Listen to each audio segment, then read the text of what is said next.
Sabotaging the Chernobyl nuclear power plant would be a terribly tough job. And it would have no clear purpose. Spying is one thing, but destroying a plant is often a two-edged sword. There are just enough reasons to believe it was a multiple-level issue which resulted in such a huge disaster. But to this day, there are people who can't believe for a second that there were many mistakes, technological faults, technical imperfections, and simply some human errors.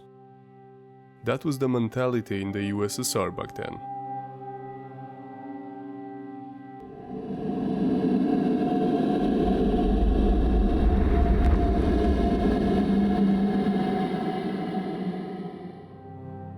Sometimes when I read the story of some liquidator, I really feel torn apart. On one side, I deeply understand their will to fight the disaster and their sense of duty and responsibility, even if none of those events were their fault. On the other side, I am very sad about a lot of them didn't have a chance to make their decision consciously, as they were not informed about the dangers properly. This time, we continue with Alexei Ananenko's memories and interviews. He spoke a lot about the Chernobyl disaster and the nuclear energy industry's safety throughout the past few decades. And we continue to bash HBO's imagination a bit. I honestly still love the show. I'm just a bit tired of people arguing about Chernobyl whose information is based on the TV drama. So, let's start. Chernobyl Divers. The Man Behind the Myth. Part 4. The last few times I've told you about how the real Chernobyl divers look at the myths that arose around their legend. Almost everyone who studied the subject can confirm. The false report of their death soon after completing their mission was created out of thin air. So let's keep up with debunking these, as we need to clarify a few more things before we move on to the next important subject. Nothing in the official and even unofficial communication implied that they passed away. Yet, somehow one or two newspapers published it. Then, the myth grew on its own so big that even the neighbors of those three divers were surprised they were alive. Years later, when the Ukrainian teacher was teaching her class about the Chernobyl disaster, her 8-year-old student shocked her by saying that his neighbor, Alexei Ananenko, one of the divers, was alive and well, living in the same apartment building less than a few meters away.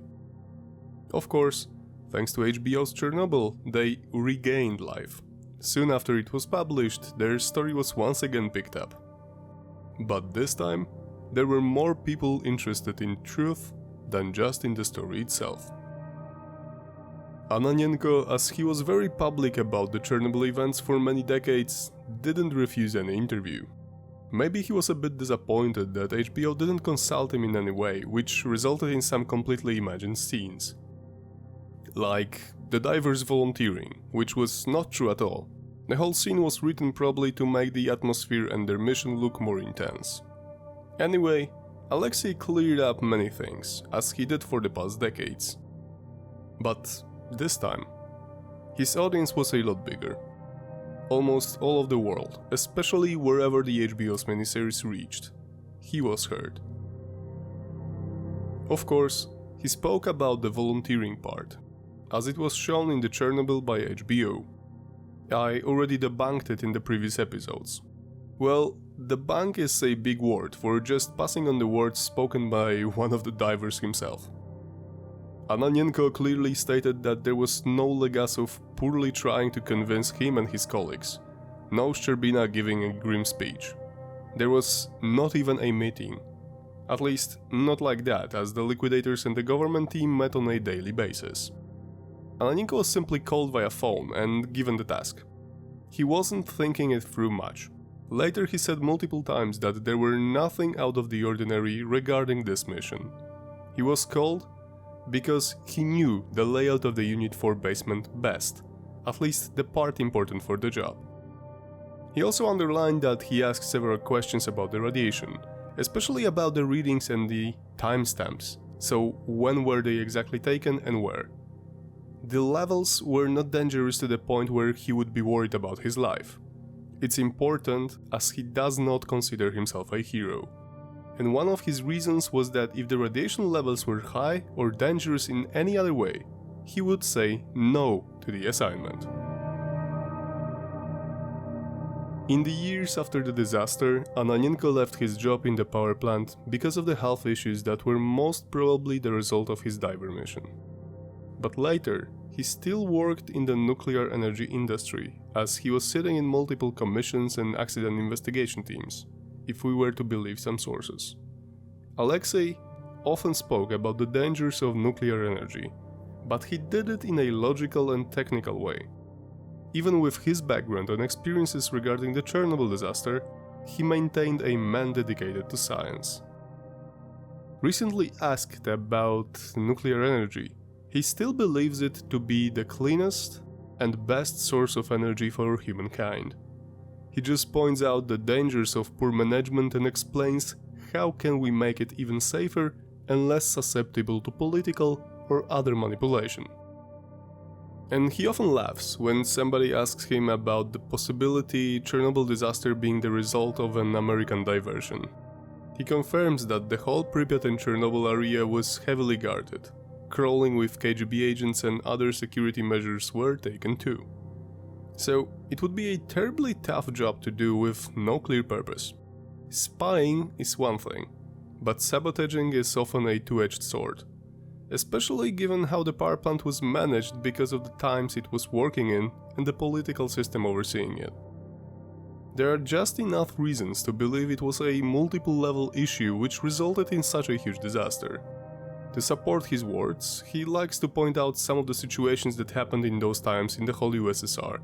For example, a missile launch that went so wrong, it hit a building in a neighboring city. The Prime Minister was convinced that this was also sabotage because he couldn't even believe for a second that there could be any mistake or failed sequence or a human error. That was the mentality in the USSR back then. Alexei and his friends, one of them posthumously, received 2 awards in recent years. One in 2018 called the Order for Courage, awarded by the President of Ukraine, Petro Poroshenko. It was just outside Chernobyl with the new sarcophagus seen in the background of the photos. The second one in 2019. All 3, Bespalov, Ananenko and Baranov posthumously, received the Hero of Ukraine, the highest national decoration that can be conferred upon an individual citizen by the President of Ukraine. So one might say that a few years ago, the general public finally learned in an official way that the freedivers, in fact, did live through those tragic events. 2 of them, Bespalov and Ananenko, are believed to be alive today, while Baranov died of a heart attack in 2005. Let me hear in the comment section how you liked this episode, and if you would like to hear much more from and about Alexei soon. We've got 1 more episode scheduled, but we may create more as well. I will be happy to hear from you, and also if you would be so kind to share our videos with your friends. Anyhow, this is the end of the episode. That's it for today, guys. Take care, stay safe, and see you next week.